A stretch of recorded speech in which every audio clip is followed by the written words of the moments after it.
শালোম। আজকে নীরব ধ্যানের অংশ মার্ক লিখিত সুসমাচার 14 অধ্যায় 53 থেকে 72 পদ। শাস্ত্রের এই অংশে আমরা একই রাতে ঘটে যাওয়া দুটি দৃশ্য দেখি।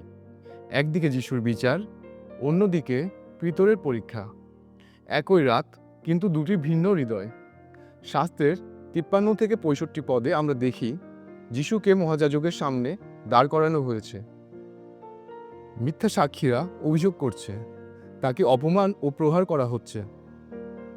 তারপর তাকে প্রশ্ন করা হলো, তুমিই কি সেই খ্রিস্ট, পরমধন্য ঈশ্বরের পুত্র? যিশু উত্তর দিলেন, আমিই তিনি। একটি শব্দ তার মৃত্যুদণ্ড নিশ্চিত করল।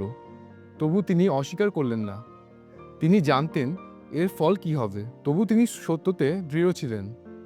পরের অংশ 66 থেকে 72 পদে দেখি পিতর দূর থেকে যিশুর পিছনে এসেছে। সে যিশুকে ভালোবাসত। সে বলেছিল, আমি কখনো আপনাকে অস্বীকার করব না। কিন্তু যখন একটি দাসী মেয়ে তাকে চিনে ফেলল, সে ভয় পেল।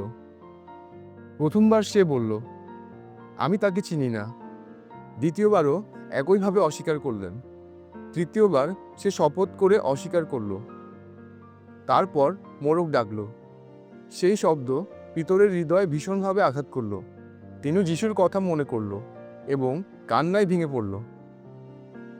এখানে আমরা দেখি মানুষ হিসেবে আমরা দুর্বল।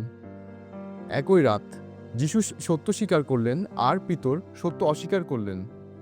যিশু নিজের জীবন দিতে প্রস্তুত ছিলেন। অন্যদিকে পিতর নিজের জীবন বাঁচাতে অস্বীকার করেছিলেন।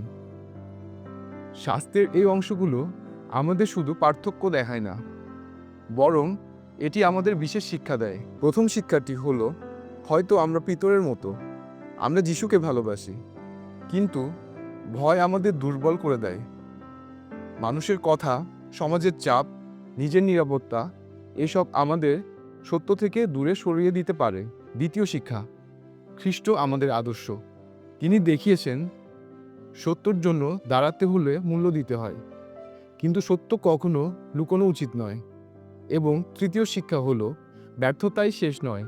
পিতর কেঁদেছিলেন, তার অনুতাপ ছিল সত্য, তাই পরে ঈশ্বর তাকে আবার ব্যবহার করেছিলেন। তাই যদি আমরা কখনো দুর্বল হয়ে পড়ি, আমরা আশা হারাবো না। অনুতাপের মাধ্যমে আমরা আবার ঈশ্বরের কাছে ফিরতে পারি। ঈশ্বর তার বাক্যের মধ্য দিয়ে আমাদের সবাইকে আশীর্বাদ করুন।